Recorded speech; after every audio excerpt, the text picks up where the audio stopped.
Hi friends, എല്ലാവർക്കും critical tech coach charting powered by Mallu market profile pre market റിപ്പോർട്ടിലേക്ക് ഏവർക്കും സ്വാഗതം.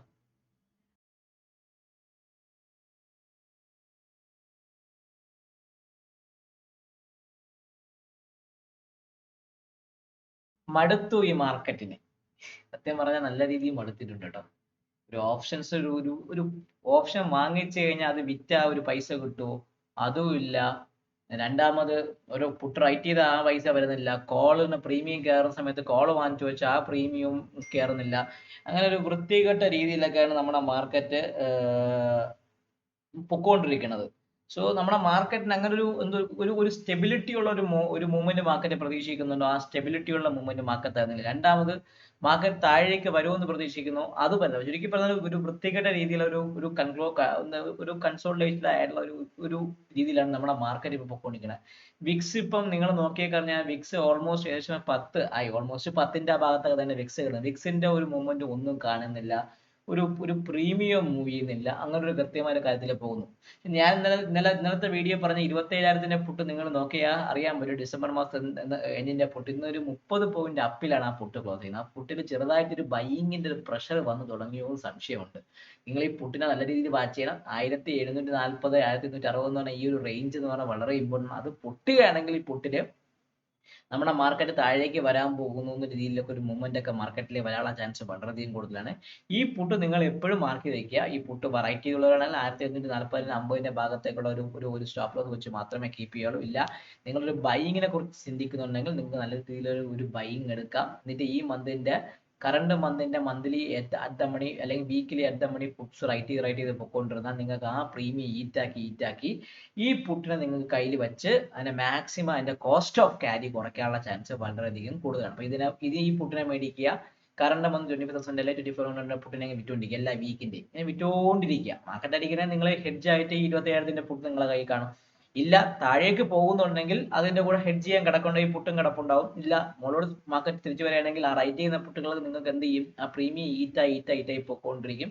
ഈ ഒരു പുട്ടിന്റെ ഒരു കോസ്റ്റ് ഓഫ് ക്യാരി നിങ്ങൾക്ക് കുറച്ച് കൊണ്ടുവരാൻ പറ്റും. ഇതൊരു ട്രേഡിംഗ് അഡ്വൈസ് ആയിട്ട് നിങ്ങൾ നോക്കുകയാണെങ്കിൽ നോക്കാം, പക്ഷേ വിത്ത് ലിമിറ്റഡ് റിസ്കിൽ മാത്രമേ ചെയ്യാൻ പോകുള്ളൂ.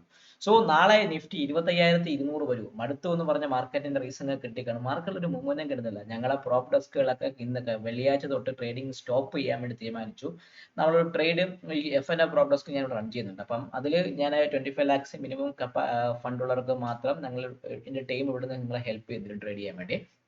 സോ ആ ഒരു FN ഡെസ്കിൽ നമ്മളിപ്പോൾ എന്ത് ചെയ്തു, നമുക്ക് കഴിഞ്ഞ മന്ത് കുഴപ്പമില്ല, ഒരു 7% മുകളിലൊക്കെ പ്രോഫിറ്റ് ഉണ്ടായിരുന്നു. ഈ ഒരു വീക്ക് 2 ആഴ്ചയായപ്പോൾ ഓൾമോസ്റ്റ് 2.8 to 3.1 അകത്ത് മൈനസിലാണ് 2 ആഴ്ച കൊണ്ട്. അപ്പോൾ നമ്മൾ എന്ത് ചെയ്തു വെച്ചാൽ ഓപ്ഷൻസ് മൂവ് ചെയ്യുന്നില്ല. അപ്പോൾ അതുകൊണ്ട് റൈറ്റ് ചെയ്യാനും സ്പേസ് ഇല്ല. ബൈ ചെയ്താൽ ഓപ്ഷൻ മൂവ് ചെയ്തിട്ടുണ്ട്. ഞാൻ എന്ത് ചെയ്തു, ജസ്റ്റ് ഒന്ന് ഹോൾഡ് ചെയ്തിട്ട് മാർക്കറ്റ് നല്ല രീതിയിൽ വരുമ്പോൾ ട്രേഡ് ചെയ്യാൻ വേണ്ടി ഒന്ന് വെയിറ്റ് ചെയ്തു. അപ്പോൾ അതുകൊണ്ട് ട്രേഡിംഗ് എനിക്കില്ല. കഴിഞ്ഞ വെള്ളിയാഴ്ച തൊട്ട് അല്ലെങ്കിൽ ഇന്ന് മുതൽ ട്രേഡിങ്ങിന്റെ ഒരു പാർട്ടേ ഇല്ല. നടക്കുന്നുണ്ടെങ്കിൽ മാത്രം ചെയ്താൽ മതി എന്ന് മാത്രം വിചാരിച്ചു കൊണ്ടിരിക്കുകയാണ്. അതുകൂടാതെ വേറൊരു അറിയിപ്പുണ്ട്. എൻ്റെ മെന്ററിങ്ങിന്റെ ഇന്ന് സ്റ്റാർട്ട് ചെയ്യുന്നതാണ്, സെപ്റ്റംബർ ബാച്ച്. സോ നിങ്ങൾക്ക് ജോയിൻ ചെയ്യണമെന്നുണ്ടെങ്കിൽ എന്നെ തമ്മിൽ ബന്ധപ്പെടുകയാണെങ്കിൽ പറയാം. ഇന്ന് ഫീസ് ഡീറ്റെയിൽസും ബാക്കിയുള്ള കാര്യങ്ങളെല്ലാം ഞാൻ പറഞ്ഞിട്ടുണ്ട്. 24,000 രൂപയാണ് മെന്ററിങ്ങിന്റെ ബാച്ചിന് വരുന്ന ഫീസ്. 6 മാസത്തെ ഫീസാണ്. Class, live mentoring, live trading support എല്ലാം ഉൾപ്പെടെയാണ് ഇത് വരുന്നത്. സോ ക്ലാസ്സുകളൊക്കെ റെക്കോർഡ് ആയിരിക്കും. നിങ്ങൾക്ക് വാച്ച് ചെയ്യാനും കേൾക്കുവാനും പഠിക്കുവാനും യൂസ് ചെയ്യാൻ പറ്റും. ബാക്കിയുള്ള കാര്യങ്ങളൊക്കെ എന്തെങ്കിലും അറിയണമെങ്കിൽ എന്നെ തമ്മിൽ കാണുന്ന നമ്പറിൽ ബന്ധപ്പെടുക. സോ നമ്മുടെ നിഫ്റ്റി 25,200 വരുമോ എന്ന് ചോദിച്ചുള്ള എക്സ്പയറി ചോദിച്ചു ഞാൻ അതിനകത്ത് വെച്ചിട്ടുണ്ട്. കാരണം നാളെ നമ്മുടെ ട്യൂസ്ഡേ ആണ്, വീക്കിലി എക്സ്പയറി വരെയാണ്. നിഫ്റ്റിയിൽ കഴിഞ്ഞ തിങ്കളാഴ്ച സെപ്റ്റംബർ 8 വന്ന നമ്മുടെ മൺഡേ വന്ന ലോ, അതായത് 24,751 എന്ന് പറയുന്ന ഒരു എഫ് ആയിരുന്നു. കാരണം നമ്മളൊരു ഫെയിൽഡ് ഓപ്ഷൻ വന്ന് മാർക്കറ്റ് തിരിച്ച് കയറി വന്നിട്ട് അതൊരു എഫ് ആയിട്ട് സ്പോട്ടിൽ വന്ന ഒരു ഫെയിൽഡ് ഓപ്ഷൻ ആണ്. അത് പ്രകാരം വീക്കിലി എഫ് കൂടെ ആയതുകൊണ്ട് അത് പ്രകാരം നിഫ്റ്റിയുടെ ടാർഗറ്റ് എന്ന് പറഞ്ഞാൽ 25,219 ആണ്. അപ്പൊ കഴിഞ്ഞ ആഴ്ച നമ്മൾ ഹയർ തന്നെ മാർക്കറ്റ് ക്ലോസ് ചെയ്തു. അതിന്റെ നമ്മൾ കഴിഞ്ഞ ആഴ്ചത്തെ പി ഒ സി നിൽക്കുന്ന 25,000, നമ്മുടെ വീക്കിലി പി ഒ സി നിങ്ങൾ നോക്കുമ്പോൾ നിങ്ങൾക്ക് അറിയാൻ പറ്റും. 25,000 ആ ഭാഗത്താണ് പി ഒ സി നിൽക്കണം. എഫ് എ പോയിന്റ് വന്നേക്കുന്ന 24,250 അപ്പൊ 474 പോയിന്റാണ് ATR ടാർഗറ്റ്. അത് പ്രകാരം 25,219 റേഞ്ചിലൊക്കെയാണ് എഫ് എയുടെ ടാർഗറ്റ് വരേണ്ടത്. സോ അത് വേണമെങ്കിൽ നാളെ സംഭവിക്കാം. മാർക്കറ്റ് ഇവിടുന്ന് 140 പോയിന്റ് കയറിയാൽ മാത്രം മതി 25,200 വരാൻ വേണ്ടി. നിഫ്റ്റി പയ്യെ പയ്യെ കയറുന്നുണ്ട്. സോ അത് പ്രകാരം 25,200 നിഫ്റ്റി വരാനുള്ള ചാൻസ് വളരെയധികം കൂടുതലാണ്. ഇല്ല, നാളെ വരാതെ പയ്യെ പയ്യെ ഇതേപോലെയുള്ള ഗ്രൈൻഡിങ് മൂവ്മെന്റ് 15 പോയിന്റും 50 പോയിന്റും ഒക്കെ മൂവ് തന്ന് ഒരു ഗ്രൈൻഡ് ചെയ്ത് 25,200 ഭാഗത്തേക്ക് വേണമെങ്കിൽ നിഫ്റ്റി കൊണ്ടുവരാനുള്ള ചാൻസും വളരെയധികം കൂടുതലാണ്. അതുകൊണ്ട് മാത്രമാണ് ഞാൻ ആ ഒരു കാര്യം പറഞ്ഞത്. ഇന്ന് നിങ്ങൾ നോക്കുകയാണെങ്കിൽ നിഫ്റ്റി കൃത്യമായി നോക്കിക്കഴിഞ്ഞാൽ നിഫ്റ്റി ഒരു പക്ക 2 ദിവസമായി നിഫ്റ്റി ഒരു ബാലൻസ് ആയിരുന്നു. സ്പോട്ട് ഇന്നലെ ഇന്നും കൂടെ ചേർന്ന് പക്ക ഒരു ബാലൻസ് തന്ന് ഒരു 2 ദിവസം പക്ക ഒരു പെർഫെക്റ്റ് ബാലൻസിലാണ് മാർക്കറ്റ് പോക്കുകയാണ്. 2 ദിവസം നിഫ്റ്റിയുടെ POC നിൽക്കുന്ന 25,104 നിഫ്റ്റിയുടെ POC നിൽക്കുന്നത്. അപ്പൊ നമുക്ക് ആ POC ഒന്ന് മാർക്ക് ചെയ്ത് വെക്കണം. ഇന്ന് നമ്മുടെ ഒരു റെഫറൻസ് ലെവൽ പ്രകാരം ഒന്നും തന്നിട്ടില്ല, മാർക്കറ്റ് ട്രേഡ് ചെയ്തിട്ടില്ല. സോ 25,104 ആണ് നമ്മുടെ നിഫ്റ്റിയുടെ POC. ഞാൻ അത് ഞാൻ മാർക്ക് ചെയ്തു. 25,104 ആണ് നിഫ്റ്റിയുടെ POC. ഞാനത് മാർക്ക് ചെയ്ത് വെച്ചു. ഇനി നിഫ്റ്റിയുടെ ബൈ സെയിം ആണ്, ഒരു മാറ്റവും ഇല്ല. നമുക്ക് മാറ്റം വന്നാൽ മാത്രമല്ല എന്തെങ്കിലും ചേഞ്ച് ആവില്ല. 25,136 മുകളിൽ സസ്റ്റെയിൻ ചെയ്യുന്നത് 25,148, 184, 25,240, 25,300 എന്ന് പറഞ്ഞാൽ ഈ 240ക്ക് വരെ നമ്മുടെ FA ടാർഗറ്റ് ആയ 25,220 ഭാഗം ഞാൻ ഒന്ന് വെച്ചേക്കാം. 25,220 അതിന് മുകളിൽ 25,300 എന്ന് പറഞ്ഞ ഭാഗത്തേക്ക് നിഫ്റ്റിയുടെ സ്പോട്ട് പോകാനുള്ള ചാൻസ് വളരെ കൂടുതലാണ്. സെല്ലിംഗ് എന്ന് പറഞ്ഞാൽ 25,040ക്ക് താഴെ സസ്റ്റെയിൻ ചെയ്യുന്ന സെല്ലിംഗ് ആണ്. അത് 24,988, 24,930, 24,880 എന്ന് പറഞ്ഞ ഭാഗത്തേക്ക് വരാനുള്ള ചാൻസും വളരെയധികം കൂടുതലാണ്. സോ ലെവലിന് ഒരു മാറ്റവും ഇല്ല, സെയിം ലെവലൊക്കെ തന്നെയാണ് വച്ചുകൊണ്ടിരിക്കുന്നത്. ഇനി നമുക്ക് നോക്കേണ്ടത് മിഡ് ക്യാപ്പ് നിഫ്റ്റി. ഇപ്പൊ മിഡ് ക്യാപ്പ് നിഫ്റ്റി നിങ്ങൾ നോക്കിക്കഴിഞ്ഞാൽ മിഡ് ക്യാപ്പ് നിഫ്റ്റി പക്ക ഒരു ഓപ്പൺ ഓപ്ഷൻ ആയിരുന്നു. 2 ദിവസവും കൃത്യമായിട്ട് പറഞ്ഞാൽ അവൻ ഒരു പക്ക ബാലൻസ് ഒരു പക്ക എന്താ പറയുക ഒരു ബാലൻസ് വന്ന് മിഡ് ക്യാപ്പ് നിഫ്റ്റിയുടെ POC നിൽക്കുന്ന 13,082 ഭാഗത്താണ് POC നിൽക്കുന്നത്. ആ POC ഞാനൊന്ന് മാർക്ക് ചെയ്ത് വെക്കാം. 13,082 ഭാഗത്താണ് മിഡ് ക്യാപ്പിന്റെ POC. സോ ഞാൻ ആ POC ഒന്ന് മാർക്ക് ചെയ്യാൻ വേണ്ടി നേരത്തെ 84 ആയിരുന്നു, 13,082 ഭാഗത്താണ് ഈ POC ഞാനൊന്ന് അത് വെച്ചു. വേറെ ഒന്നും ചെയ്യാനില്ല, കാരണം അതേ സെയിം റേഞ്ച് തന്നെയുണ്ടോ. ഞാൻ ബുള്ളിഷ് റെഫറൻസ് ഒന്ന് മാറ്റി ഇന്നത്തെ ഹൈ അല്ലെങ്കിൽ 13,130 മുകളിൽ മാത്രമേ ഞാൻ ഒരു ബൈയെ കുറിച്ച് തിരിക്കുന്നു. അപ്പൊ 13,100 പകരം 13,130 മുകളിൽ മാത്രമേ ഞാൻ ഒരു ബുള്ളിഷ് റെഫറൻസ് വെക്കുന്നുള്ളൂ. അങ്ങനെയാണെങ്കിൽ ഫസ്റ്റ് ടാർഗറ്റ് 13,160, അതിന് മുകളിൽ 13,212, അതിന് മുകളിൽ 13,260 എന്ന് പറഞ്ഞ ലെവലിലേക്ക് പോകാനുള്ള ചാൻസ് കൂടുതലാണ്. സെല്ലിങ്ങിന്റെ ലെവൽ ഒരു മാറ്റവും ഇല്ല. 13,050 താഴെ 13,000, 12,980, 12,860 എന്ന് പറഞ്ഞ ഈ ഒരു ഭാഗത്തേക്ക് വരാനുള്ള ചാൻസ് മിഡ് ക്യാപ്പിനെ സംബന്ധിച്ച് വളരെയധികം കൂടുതലായിരിക്കും. ഇനി നമ്മുടെ ബാങ്ക് നിഫ്റ്റി ഇഞ്ച് ചെയ്ത് ബുള്ളിഷ് റെഫറൻസ് അവൻ കട്ട് ചെയ്ത് ഫസ്റ്റ് ടാർഗറ്റ് എന്ന ദിവസമാണ്. ബാങ്ക് നിഫ്റ്റി നോക്കിയാൽ ഒരു നോർമൽ വേരിയേഷൻ അപ്ഡേ ആണ്. അവൻ ഫസ്റ്റ് ടാർഗറ്റ് തന്നു. POC നിൽക്കുന്ന 54,920 ഭാഗത്താണ് POC. സോ ഞാൻ POC ഒന്ന് കട്ട് ചെയ്യിക്കാം. 54,920 ഭാഗത്തേക്കാണ് POC. ബാങ്ക് നിഫ്റ്റിക്ക് മാത്രമേ നമ്മുടെ അപ്പർ സൈഡ് ലെവൽസ് മാറുന്നുള്ളൂ.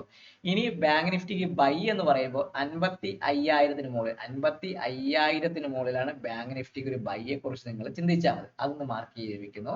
55,000 മുകളിൽ സസ്റ്റെയിൻ ചെയ്യുന്നുണ്ടെങ്കിൽ ബാങ്ക് നിഫ്റ്റി എങ്ങോട്ട് പോവാം? അവനെ സംബന്ധിച്ച് കൃത്യമായിട്ട് പറഞ്ഞാൽ ഈ ഒരു ലെവലിന്റെ ഭാഗത്തേക്ക് ഫസ്റ്റ് ടാർഗറ്റ് 55,204 ഭാഗത്തേക്ക് വരാം. എത്രയാണ്? 6 എന്ന് പറയുമ്പോൾ 55,000 ബാങ്ക് നിഫ്റ്റിയെ സംബന്ധിച്ച് പറയുകയാണെങ്കിൽ 55,204 ഭാഗത്തേക്ക് വരുന്നു ഫസ്റ്റ് ടാർഗറ്റ്. സെക്കൻഡ് ടാർഗറ്റ് എന്ന് പറയുമ്പോൾ ഫസ്റ്റ് ടാർഗറ്റ് 55,204 ഭാഗത്തേക്ക്. സെക്കൻഡ് ടാർഗറ്റ് എന്ന് പറയുമ്പോൾ ബാങ്ക് നിഫ്റ്റിയെ സംബന്ധിച്ച് പറയുകയാണെങ്കിൽ ഫസ്റ്റ് ഞാനൊന്ന് മാർക്ക് ചെയ്ത് വെച്ചു. സെക്കൻഡ് എത്രയാണ്? 55,000, ഫസ്റ്റ് 55,204, 55,204. സെക്കൻഡ് 55,335, 55,335 ഭാഗത്തേക്ക് വരാം.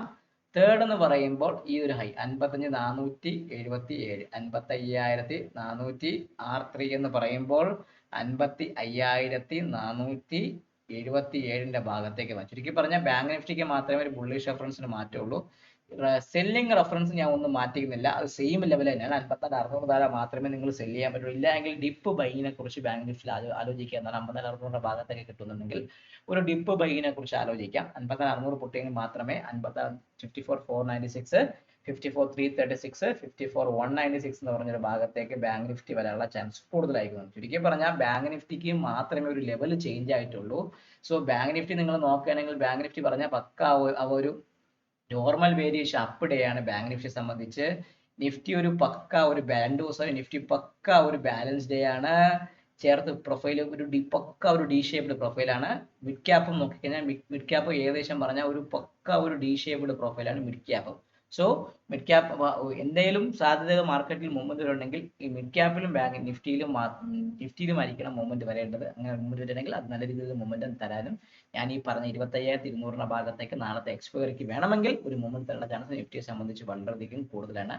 ഇന്ന് വളരെ കാമായ ദിവസമായിരുന്നു. കാം ബിഫോർ എ സ്റ്റോം എന്ന് പറയും പോലെ കൊടുങ്കാറ്റിന് മുന്നിലുള്ള ശാന്തതയായിരുന്നു ഇന്ന് മാർക്കറ്റിൽ ഉണ്ടായിരുന്നത്. അത് വേണമെങ്കിൽ നാളെ കൊടുങ്കാറ്റാവാം, ഇല്ലെങ്കിൽ ഈ ശാന്തത തന്നെ വീണ്ടും വീശിക്കൊണ്ടിരിക്കാനുള്ള ചാൻസ് വളരെയധികം മാർക്കറ്റിൽ കൂടുതലായിരിക്കും. സോ വീഡിയോ കാണുക, ലെവൽ മാർക്ക് ചെയ്യുക, ട്രേഡ് ചെയ്യുന്ന സെറ്റപ്സ് കൃത്യമായിട്ട് ക്ലിയർ ചെയ്യുക, ട്രേഡ് ചെയ്യാൻ മാക്സിമം കോഷ്യസ് ആയി ട്രേഡ് ചെയ്യാൻ യൂസ് ചെയ്യുക. ബാക്കിയുള്ള ഞാൻ പറഞ്ഞ കാര്യങ്ങളൊക്കെ ഓർത്തു വയ്ക്കുക. എല്ലാവർക്കും ഒരുപാട് നന്ദി. ലൈക്ക് ചെയ്യുക, കമന്റ് ചെയ്യുക, സബ്സ്ക്രൈബ് ചെയ്യുക. Take care. ഈ വീഡിയോ സൈൻ ഓഫ് ചെയ്ത് നിങ്ങളുടെ സ്വന്തം വിഷ്ണുഗുപ്തൻ. Bye bye.